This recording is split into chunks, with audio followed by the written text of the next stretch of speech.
বিসমিল্লাহির রহমানির রহিম। আপনারা নিশ্চিত অবগত আছেন যে আমাদের বাংলাদেশ পুলিশের কনস্টেবল নিয়োগ পরীক্ষা চলমান রয়েছে। আগামীকাল অর্থাৎ 24 তারিখে লিখিত পরীক্ষার ফলাফল প্রকাশিত হবে এবং যারা লিখিত পরীক্ষা উত্তীর্ণ হবেন তাদেরই মৌখিক পরীক্ষা অনুষ্ঠিত হবে।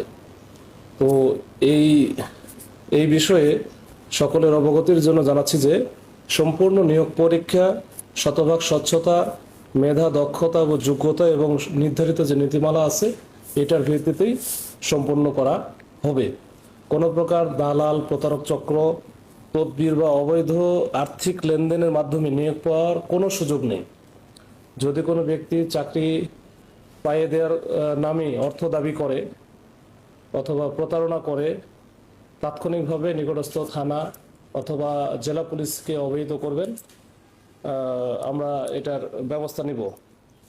এছাড়াও যদি কোনো প্রার্থী বা তার অভিভাবক অথবা কোনো স্বজন যদি দালাল বা প্রতারক চক্রের সঙ্গে সম্পৃক্ত হন কিংবা অবৈধ তদবিরের আশ্রয় নেন, তাহলে সংশ্লিষ্ট প্রার্থিতা বাতিল সহ প্রয়োজনীয় আইনগত ব্যবস্থা গ্রহণ করা হবে।